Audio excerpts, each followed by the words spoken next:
ஆனா ஒண்ணுங்க, என்னதான் பிடிக்காம கல்யாணம் பண்ணிக்கிட்டாலும் லைஃப் எங்களுக்கு பிடிச்ச மாதிரி ரொம்ப சந்தோஷமா மாற ஆரம்பிச்சது.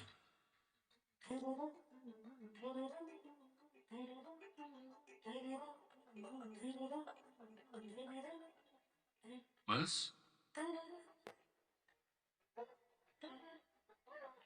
காவேரி மிஸ்,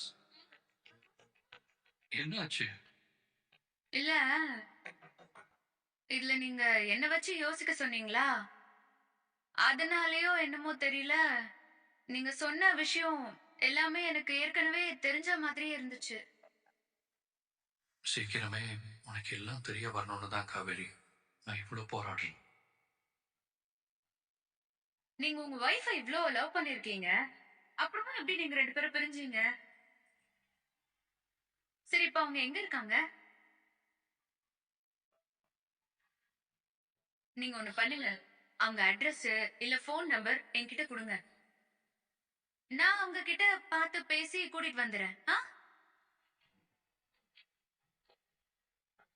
இப்ப உங்க 2 பேருக்குள்ள என்ன பிரச்சனையா இருந்தாலும் நான் சரி பண்ணிருவேன். சொல்லுங்க, இப்ப அவங்க எங்க இருக்காங்க?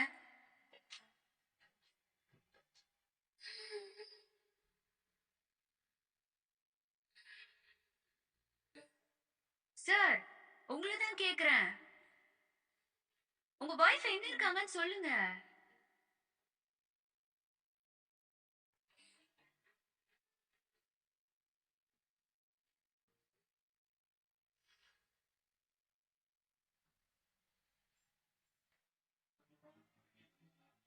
அதோ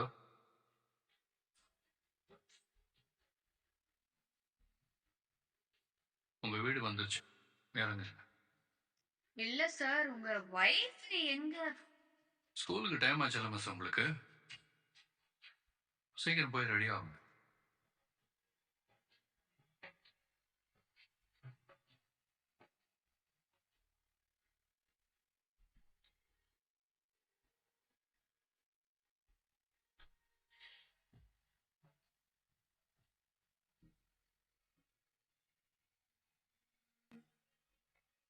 காவேரி, குழந்தை எப்படி இருக்கா?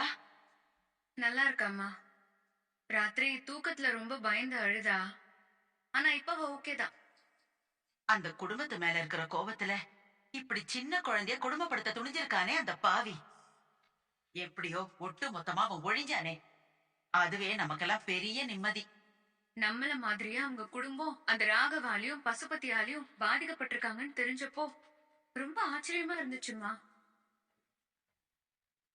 நம்ம எந்த அளவுக்கு அவங்களால கஷ்டப்பட்டதா நீ சொன்னியோ, அதே அளவு கஷ்டத்தை அந்த குடும்பமும் அவங்களால அனுபவிச்சிருக்காங்கம்மா.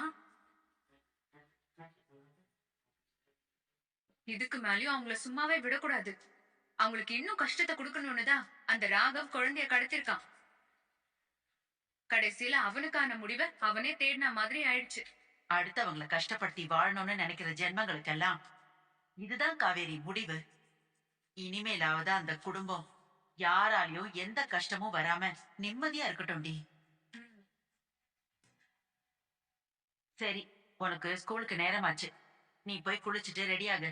நான் போய் சமையல் வேலையை கவனிக்கிறேன். அம்மா, ஆ, எனக்கு உன்கிட்ட ஒரு விஷயம் கேட்கணும். என்ன விஷயம்டி? வழக்கமா நான் வேலைக்கு போயிட்டு 5 நிமிஷம் லேட்டா வந்தாலே நீ பதறுவ. ஆனா நேத்து நான் அப்படி ஒரு தெரியாதவங்க வீட்டுக்கு போய் நைட்டு ஃபுல்லா ஸ்டே பண்ணிட்டு வந்திருக்கேன். நீ எதுவுமே சொல்ல மாட்டேங்கிற. நேத்து நைட்டு நான் உனக்கு ஃபோன் பண்ணி என்ன அவங்க அங்கதான் தங்க சொல்றாங்க, நான் காலையில வரேன்னு சொன்னப்ப கூட நைட்டு நேரம் பொண்ணு வெளியே தங்கறதா சொல்றாளேன்னு ஒரு சின்ன பதட்டம் கூட இல்லையே உன்கிட்ட. ரொம்ப சாதாரணமா சரின்னு சொல்லிட்ட. ம். காவேரி, வெளி இடத்துல தங்குறதுன்னா நீ எங்கேயும் ஹோட்டலையா போய் தங்கிட்டு வர? எல்லாம் நமக்கு தெரிஞ்சவங்க வீட்டுல தானே தங்கி இருக்க. விஜய் தம்பி நமக்கு ரொம்ப தெரிஞ்சவரு, தங்கமானவரு. அதுவும் இல்லாம அன்னைக்கு நாம அவங்க வீட்டுக்கு போனதால அவங்க குடும்பத்துல உள்ள மத்தவங்களையும் நமக்கு தெரிஞ்சிருச்சு. அப்படி இருக்கிறப்ப அவங்க வீட்டுல நீ தங்கிட்டு வரேன்னு சொல்றதுக்கு நான் ஏன் உன்னை நினைச்சு பயப்படணும், பதட்டப்படணும்? அதுவும் இல்லாம குழந்தை வேற ரொம்ப பயந்து போயிருக்கிறதா நீ சொன்னல்ல. தாய் இல்லாத புள்ளைய அந்த மாதிரி நேரத்துல தனியா விட்டுட்டு வர்றது சரியா இருக்குமாடி? இந்த மாதிரி நேரத்துல அந்த குழந்தை கூட இருந்தா அவளுக்கு தைரியமா இருக்கும்னு எனக்கு தோணுச்சு. அதனாலதான் ராத்திரி நீ அங்க தங்கிட்டு வரேன்னு சொன்னதுக்கு நான் ஒன்னும் சொல்லல. என்னமோமா, வர வர உன் பேச்சு நடவடிக்கை எல்லாம் எனக்கு ரொம்ப வித்தியாசமா தெரியுது. உன் இஷ்டத்துக்கு நீ கற்பனையா எதை எதையோ யோசிச்சா அப்படிதாண்டி தெரியும். நீ போய் சீக்கிரம் குளிச்சு கிளம்புற வழிய பாரு, நான் போய் சமையல் செஞ்சு முடிக்கிறேன்.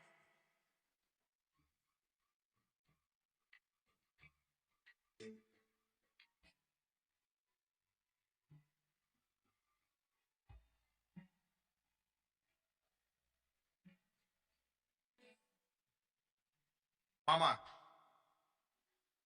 ஏதோ முக்கியமான விஷயம் பேசணும்னு சொல்லிவிட்டு இப்படி அமைதியா இருந்தா என்ன அர்த்தம்? என்னன்னு சொல்லுங்க. எல்லாம் விஜய் காவேரியை பத்தியும் நம்ம அம்மாவை பத்தியும் பேசுறது தான். நேற்று ராத்திரி குழந்தை பயத்துல அழுதப்போ நானும் ராதாவும் அவ கூட இருக்கோம். விஜய் அவளை என்னென்னமோ சொல்லி சமாதானப்படுத்துறான். ஆனாலும் காவேரி அம்மா கிட்ட பேசினதுக்கு அப்புறம் தான் அவ அழுகிறத நிறுத்தி கொஞ்சம் சமாதானம் பண்ணா.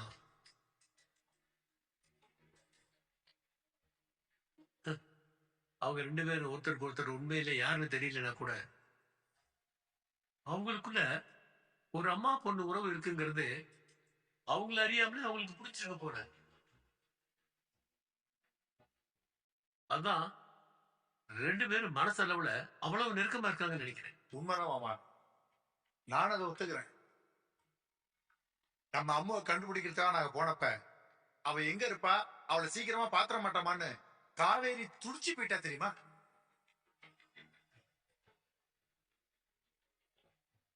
பழசெல்லாம் அவளுக்கு ஞாபகம் இல்லைனாலும் அவளை மீறி அம்மு மேல அவளுக்கு அதிகப்படியான பாசம் இருக்கத்தான் செய்யுது.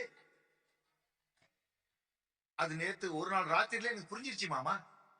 காவேரி உயிரோடு இருக்கான்னு தெரிஞ்சதுக்கு அப்புறம் தான் விஜய் முகத்துல இத்தனை வருஷம் இல்லாத உண்மையான சந்தோஷத்தை நான் பாக்குறேன்.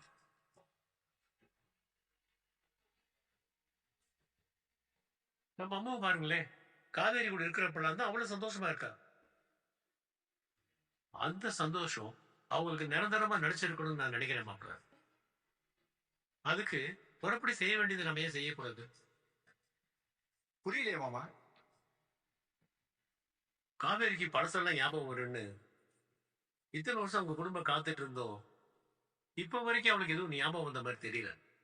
அதான் காவேரிக்காக அவங்க கிட்ட முறைப்படி அவங்க வீட்டுல பொண்ணு கேட்கிற மாதிரி போய் விஜய்க்கும் காவேரிக்கும் திரும்ப கல்யாணம் பண்ணி வச்சா என்னன்னு எனக்கு தோணுது.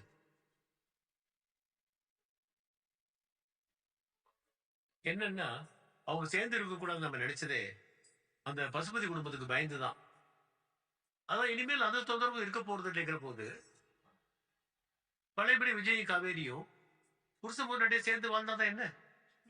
அப்பா, நீங்க சொல்றதை கேட்கும் போதே அவ்வளவு சந்தோஷமா இருக்குப்பா.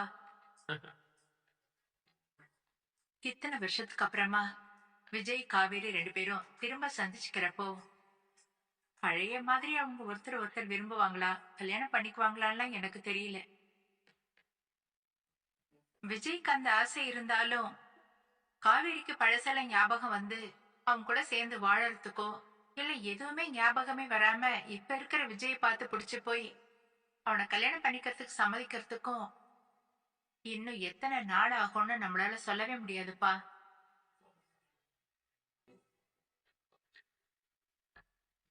நடக்கிறப்ப நடக்கட்டும்னு காத்துக்கிட்டு இருக்கிறதுக்கும் நமக்கு டைம் இல்ல. விஜய்க்கு இப்பவே 35 வயசு ஆயிடுச்சு. அதுவும் இல்லாம அம்மா உயிரோட இருந்தும் அம்மாவோட அரவணைப்பு இல்லாம அந்த குழந்தைய பார்க்கும்போது ரொம்ப பாவமா இருக்குப்பா.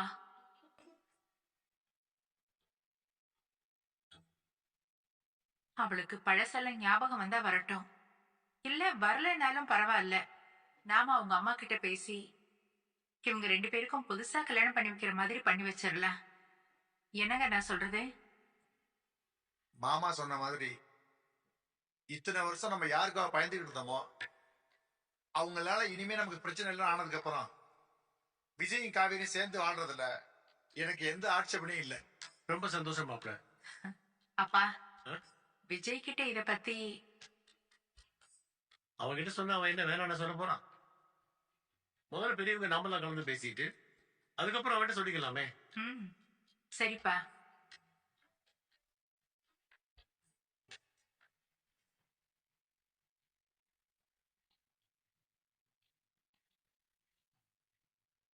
காவேரி,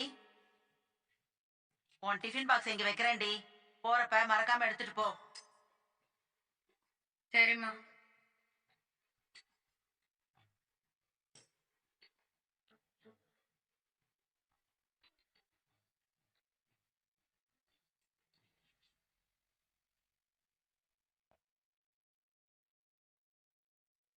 அம்மோ.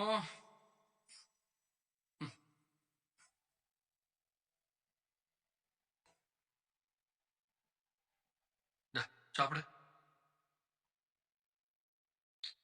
அம்மோ, என்னாச்சு உனக்கு? அப்பா ஊட்டி விடுறான்ல, இந்தா சாப்பிடு. வேண்டாம்ப்பா. அம்மோ, நேற்று நைட்டே நீ சாப்பிடல, கார்ல வரும்போதும் அப்படியே தூங்கிட்ட. இப்ப திரும்பவும் சாப்பிட மாட்டேன்னா என்ன அர்த்தம்? அப்புறம் அம்மாக்கு எப்படி ஸ்ட்ரென்த் இருக்கும்? இப்ப நீங்க குட் கேர்லா சாப்பிட்டு முடிப்பீங்களா? அப்பா உங்களை எங்கேயாச்சும் வெளியே கூட்டிட்டு போவேன். வேண்டாம்ப்பா. நம்ம வெளிய போனா திருப்பியும் அவங்க கார்ல என்ன புடிச்சிட்டு போயிடுவாங்க. எனக்கு ரொம்ப பயமா இருக்கு. நம்ம வெளிய போக வேண்டாம்ப்பா.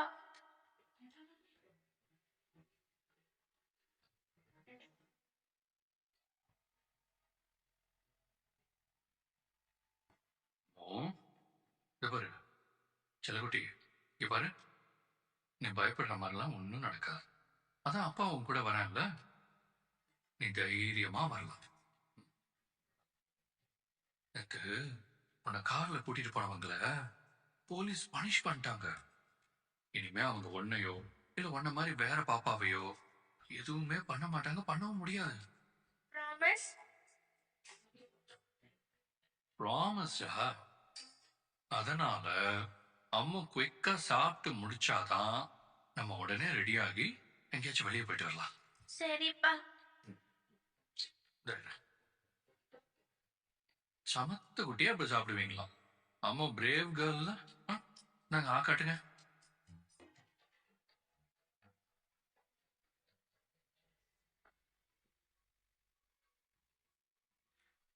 இந்த ஆளுக்கு போய்